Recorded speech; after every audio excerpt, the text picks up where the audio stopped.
أعوذ بالله من الشيطان الرجيم بسم الله الرحمن الرحيم الحمد لله رب العالمين والصلاة والسلام على رسولنا محمد وعلى آله وأصحابه أجمعين أما بعد. Selamun Aleyküm saygılı cemaat-i muslimin. Yüce Rabbimiz Cuma günü hepimiz için hayırlı mübarek eylesin inşallah.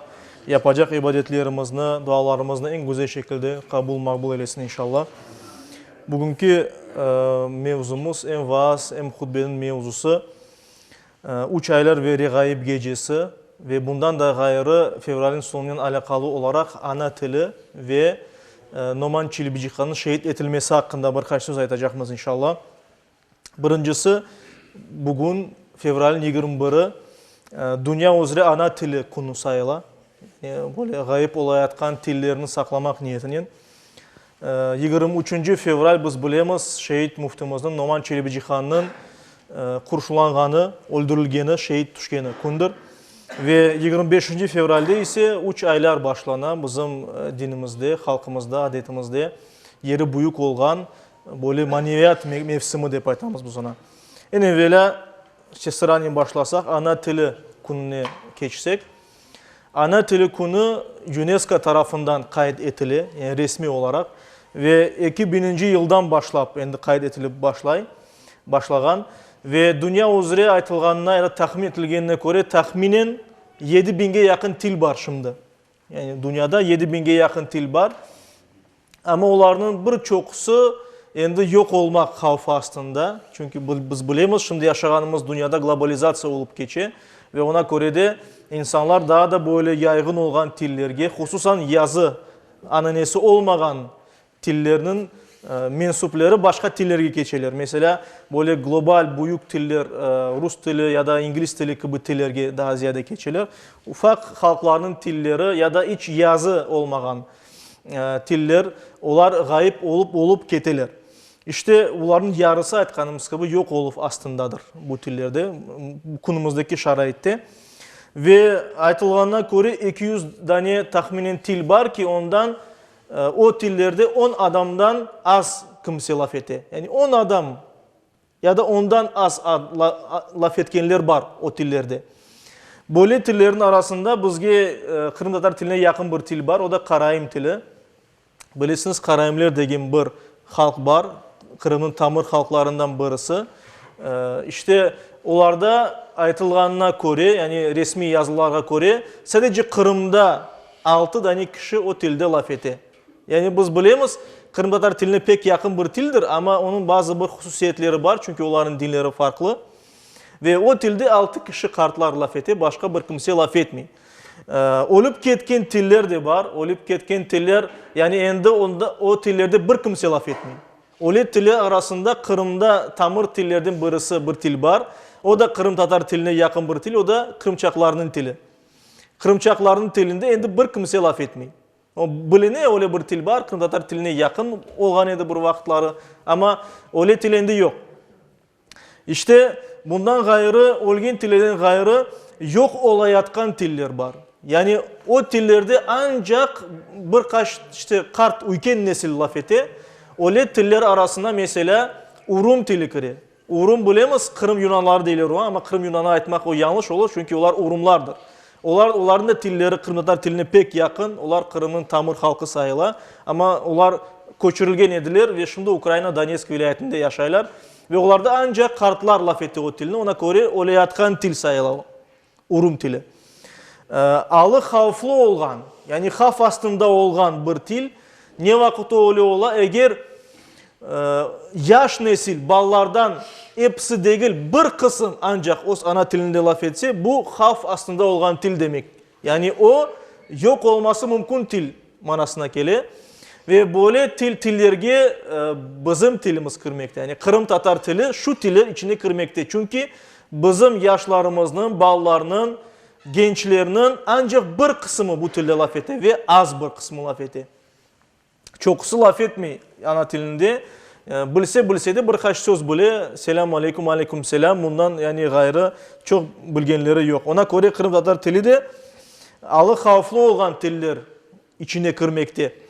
Ve alı havflı olabilecek tiller var. O da nasıl tiller? Mesela halk balları da, ülkeleri de herkes onda yaxşı laf eti bir halkta. Ama onun demek ki her bir yerde, her bir derecede onun gerek olganı kıbıl laf etilmeyi. Mesela buna mümkün Çeçen tilini kırsetmege ya da başka respublikalarda olan tillerini kırsetmek mümkün. Çünkü mesela Rusya Federasyası'nda ya da başka böyle çok halk olan böyle memleketlerde daha ziyade bir tane til var. Mesela bizde Rus dili, mesela başka yerlerde Amerika'da ya da Kanada'da, SŞA'da ya da Avustralya'da o İngiliz dili. Ve anda yerli halkların tilleri yani böyle o derecede inkişaf edip olamayın. Ve elbette güzel halde olan tiller var. Bunlara da dünya tilleri deyilir. Biz bilemiz o dünya tilleri İngiliz tilinden başlayıp onun içine Fransızca, Almanca kire, Çince yani Kitayların tili Çince kirmekte, Arap tili kire mesela ve bunun gibi tiller bu tillerde halk ara tiller. Yani bu tillerde çok halklar laf eti. Sadece bir halk değil, çok halk onların laf eti. İşte demek ki bir tilin saklanıp kalması için esas olan şey bu tilde çok adamların laf etmesi değil.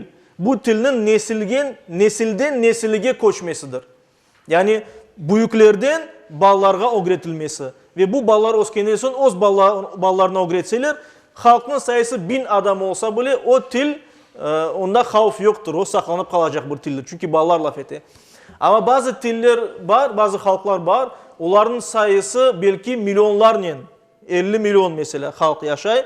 Ama onlar işte balları endi o kadar o tilde laf etmeyi.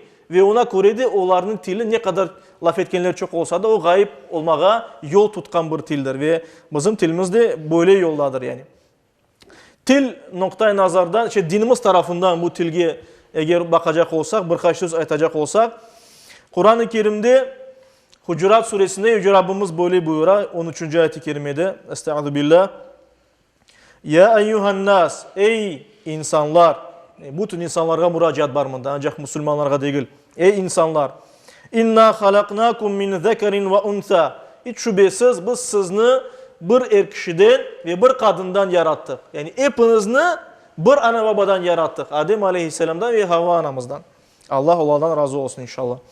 وَجَعَلْنَاكُمْ شُعُوبًا وَقَبَائِلًا. Ve sizni halk, kabile yarattık.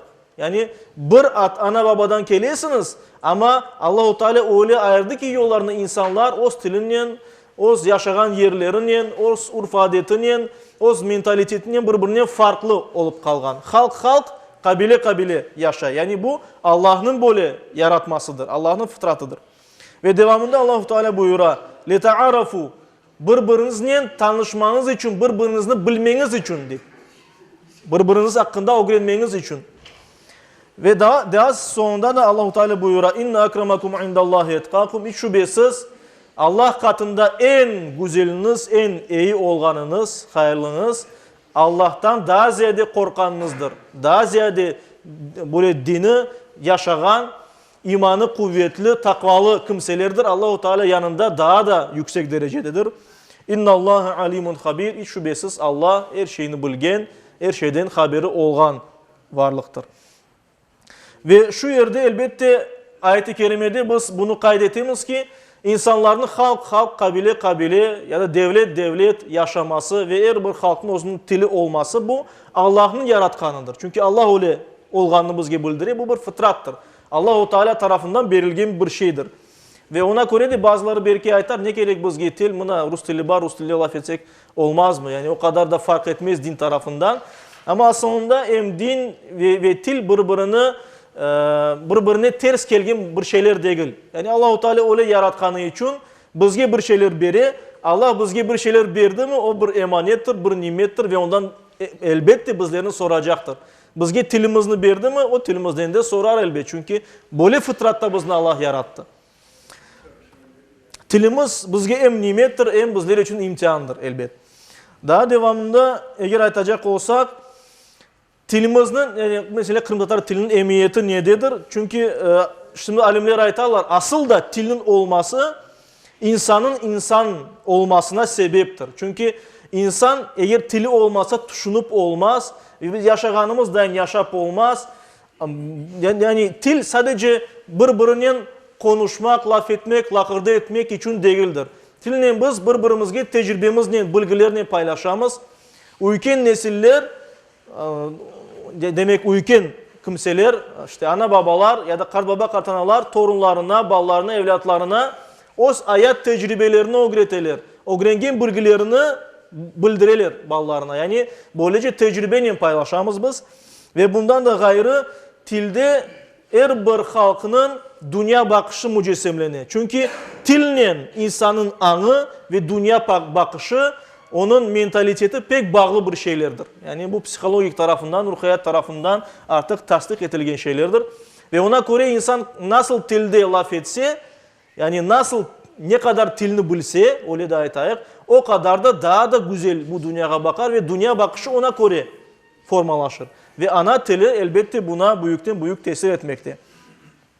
Kırım Tatar tiline gelgende ise Kırım Tatar tili evvelden bir Müslüman halkının tili olarak şekillendi, formalaştı. Çünkü Kırım'da yaşayan birçok halklar, birçok dinlerge ait olan kabileler, birçok medeniyetlerin evlatları olan halklar İslam dini etrafında toplanıp dinimizni, İslam dini kabul edip daha sonra Kırım Tatar halkı olarak peyda oldu ve onun tili bir Türki til, Kıpçak tillerinde esasında formalaştı.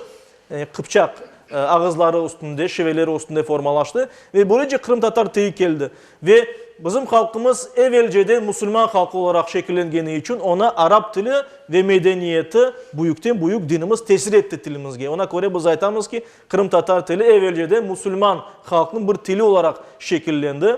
Ona göre de Arap tilinde dinimiz esasında olan manalar, anlamlar, onlar hepsi tilimizge koçup geldi.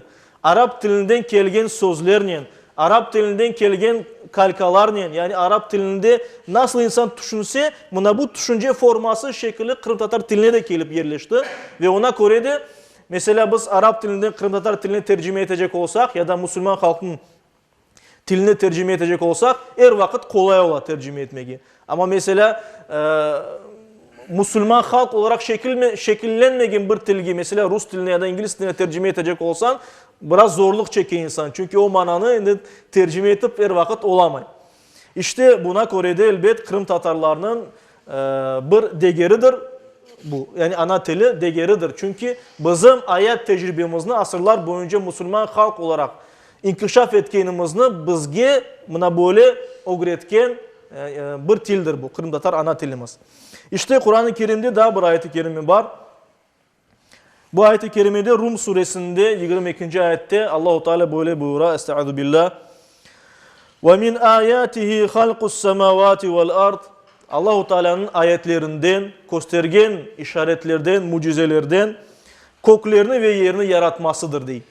Yüce Rabbimiz. Vaktilafu elsinetikum ve sizin tillerinizin farklı olması da Allahu Teala'nın göstergen ayetlerinden, mucizelerinden birisidir diye.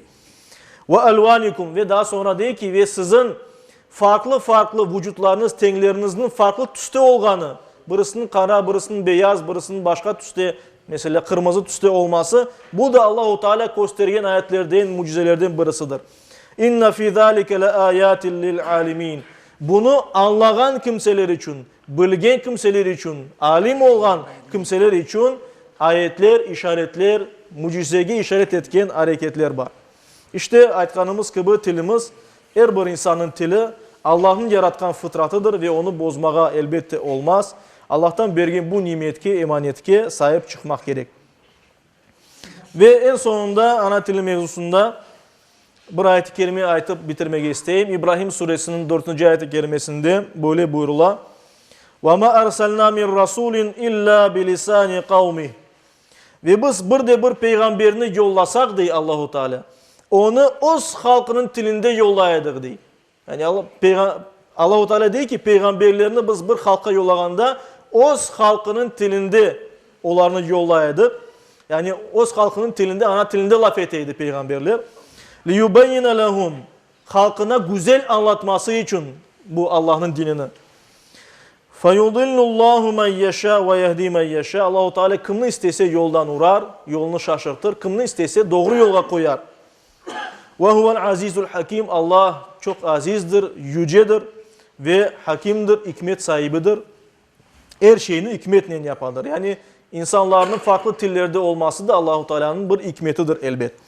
Ve ona göre bu ayetki esasen biz deyimiz ki ana dilinde laf etmek bu bütün peygamberlerin işidir. Her bir peygamber o ana dilinde laf eteydi, o halkına dinini o ana dilinde anlataydı ve peygamberlerin sünnetidir bu. Yani onların tutkan yolları. İşte buna göre de biz anlayımız ki kimerde işte dinimizge göre değerli olan yerler var. Değerli olan yerler, mekanlar var. Mesela camiler ya da Kabe ya da haramlar, haram bölgeleri Mekke'de, Medine'de ya da Kuds, Yerusalim şehrinde. Onlar pek mühimdir. Ama bir insanın canı ya da İslam'a göre değerli olan bir şey o ondan daha da değerlidir. Ve demek ki anlayış, bir fikir bir mekandan, aziz mekandan daha da değerli olabilir. Ve ona göre de biz deyimiz ki ana dilimizge sahip çıkmak gerekmiz. Çünkü ana dilimiz bizim anlayışımızdır. Çünkü biz bu prizmanın bu dünyaya bakıp şekillengen bir halkımız ve bizim mentalitetimiz bunun üstünde kurulgan. İşte görgenimiz gibi ana dili meselesine de büyükten büyük değer vermek gerekmiz inşallah. İkinci mesele bu Mufti Numan Çelebi Han'ın vefatıdır, şehit düşmesidir. O da fevralın 23. günü 1918 senesi şehit etilgen edi.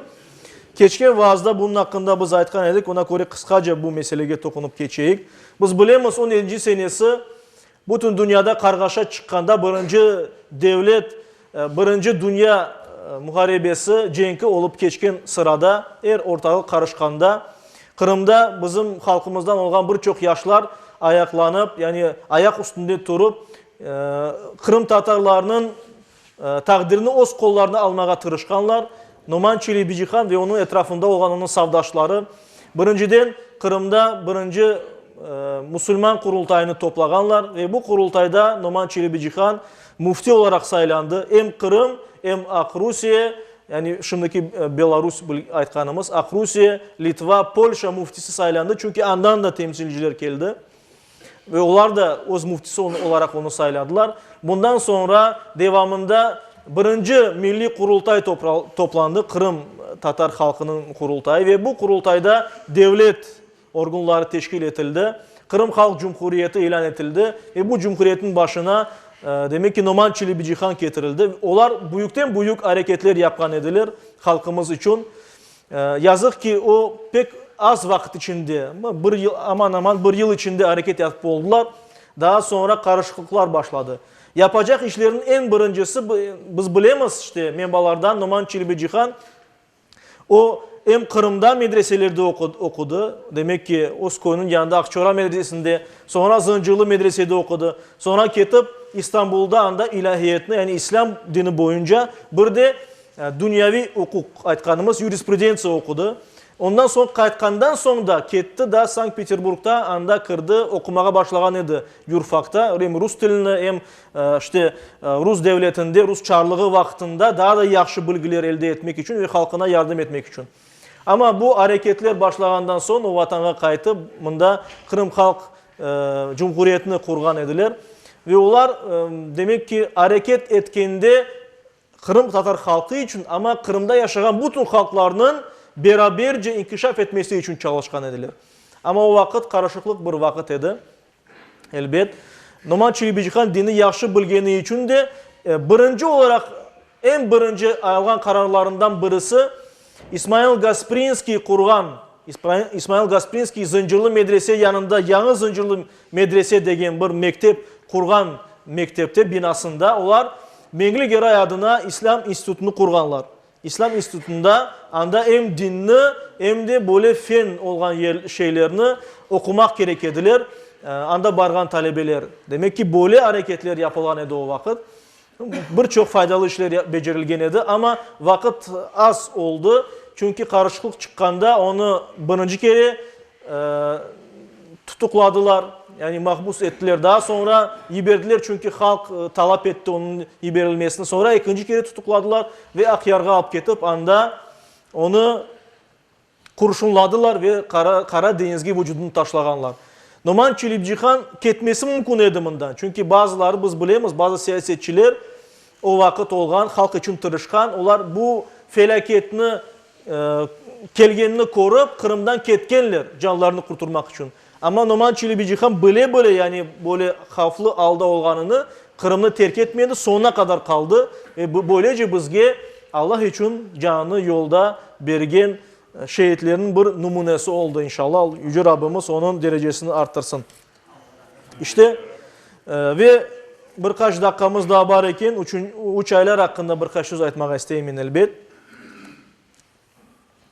Biz bilemiz dinimizge göre bazı vakitler, mekanlar başkalarına bakkana daha değerlidir. Biz bilemiz mesela Kabe-i Şerif ya da haram bölgeleri, Mekke, Medine, Kudüs şehrindeki olan bölgeler, onlar daha da değerlidir. Çünkü anda bir insan namaz barıp kılsa kat kat sevabını ala. Bunu biz Peygamberimizin hadislerinden görüyoruz. Ya da ayetlerden görüyoruz. Çünkü Yüce Rabbimiz mesela Mekke hakkında ne ayta? Onu ve etrafını bereketli ettik ayta. İnsan barıp anda namaz kılsa sevabını binlerle yani 100.000 kat kadar ziyade sevap alır deyip geçiyor hadislerde.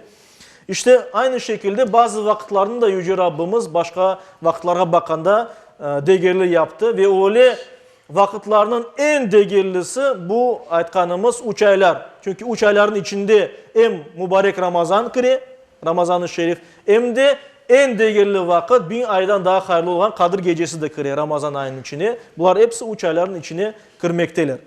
İşte fevralin 25'inde 3 aylar başlay. Recep ayının başlamasıyla beraber Recep, Şaban, Ramazan bu 3 ay demek 3 aylarga kirmekte. Niçin Recep ayını, niçin bu aylarını böyle ayrıca bizim halkımızda, bazı halklarda yani böyle ayırıp tutamız biz. Çünkü birinciden Recep ayı demek ki haram aylardan birisidir. Haram ayları yani yasak, yani yaram hareketler, cenk yapmak, günah hareketler yapılması yasak olan aylar manasına gelmekte. Ve bu aylarda sevaplarının daha çok sevap getirgeni ve günahların daha ziyade günah getirgeni hakkında rivayetler var. Kur'an-ı Kerim'de haram aylar hakkında şu cümleden Recep ayı hakkında böyle buyurulmakta. Tevbe suresinin 36. ayet-i kerimesinde Estağfirullah. İnna iddetaş şuhuri indallahi 12 şahran fi kitabillahi yevme halakas semavati vel ard. Hiç şüphesiz yerini ve köklerini yaratkandan başlayıp Allah'ın kitabında, Allah'ın yazısında aylarının sayısı 12'dir diye buyurulur Kur'an-ı Kerim'de. Yani baştan beri Allah-u Teala bu etrafta olan bütün mahlukatını, kainatımızı yaratkanda, kainatımızla beraber vakitini yaratkanda, vakit o anda nasıl yürüyen olsa şimdi de öyle yürümekte ve ayların sayısı o vakit Allah-u Teala tarafından 12 deyip belirlendi. Minha erba'atun hurum. Bu 12 aydan 4 tanesi haram aylardır diye Allah-u Teala. Zalike dinul qayyim. Bu dost doğru bir dindir. فَلَا تَظْلِمُونَ ف۪يهِنَّ أَنْفُسَهُمْ Bu 4 haram ay içinde özünüzge zulüm etmeyiniz diye Allah-u Teala. Yani günah yapmanız, cenk etmeyiniz, böyle başkalarının hakkına kırmayınız. Çünkü yapkan olsanız özünüzge büyükten büyük zulüm edersiniz. Günahınız kat kat yazılır. Bukhari'de geçen bir hadis-i şerifte Peygamberimiz sallallahu aleyhi ve sellem ise böyle buyurmakta. Şüphesiz vakit Allah yaratkan şeklinin akıp gitti. Yıl 12 aydır diye Peygamberimiz. Bunlardan 4'ü haram aylardır. 3'ü art-arta keli haram aylar. Art-arta kelgen soyları Zilkade, Zilhicce ve Muharram aylarıdır. Bir de Cuma Zilahir'in Şaban ayları arasında kelgen Mudar kabilesinin ayı Recep ayıdır diye Peygamberimiz sallallahu aleyhi ve sellem. Recep ayının de haram aylardan birisi olganını bizge bildiriyor. Bazı hadislerde, rivayetlerde demek ki bir taraftan Recep ayına, başka taraftan Ramazan ayına koşulup Şaban ayı da aytılmakta. Mesela Peygamberimizin sallallahu aleyhi ve sellem'in böyle bir hadisi var. Rivayet var ki Acluni'de geçiyor. Recep ayı Allah'ın ayıdır, Şaban benim ayım, Ramazan'da ümmetinin ayıdır diye buyura. Ve başka da çok hadis kitaplarında geçken bir hadis-i şerifte, mesela Ahmed bin Hanbel'in Musned'inde geçken hadis-i şerifte rivayet edilir ki Enes bin Malik Allah ondan razı olsun buyurdu. Recep ayı kirgende Peygamberimiz sallallahu aleyhi ve sellem böyle aytaydı. Allahümme barik lana fi Recep ve Şaban ve ballighna Ramazan. Allah'ım bizge Recep ve Şaban aylarında mübarek, Recep ve Şaban aylarını mübarek et. Onlarda bizge bereket ver ve bizni Ramazan ayına kavuştur deyip dua eteydi Peygamberimiz sallallahu aleyhi ve sellem. Ve bu duada biz görüyoruz ki demek ki Recep Şaban ayları da bereketli kılınıp Ramazan ayına bir hazırlık mahiyetinde ve bizim ecdatlarımız bunu bu şekilde anlayan ve bu şekilde de hareket etkenlerdir. Ve bundan gayrı elbette Peygamberimiz sallallahu aleyhi ve sellem'nin çok hadisleri var, misali var. Kıskadan 2-3 sözden bitirip inşallah daha sonra izanını geçeceğiz inşallah. Peygamberimiz bu aylarda Şaban ayında ve Recep ayında ve hususan Şaban ayında çok oruç tutaydı. Ve hadislerde geçkenin daim Ramazan ayına hazırlanmak için. İşte buna göre de biz bu aylarda başka ibadetlerimizni ve hususan oruçlarımızı çoklaştırmaya gerekmiz elbet. Yüce Rabbimiz her birimizge bu değerli vakitini en güzel şekilde değerlendirmeye, faydalanmaya nasip eylesin. Amin.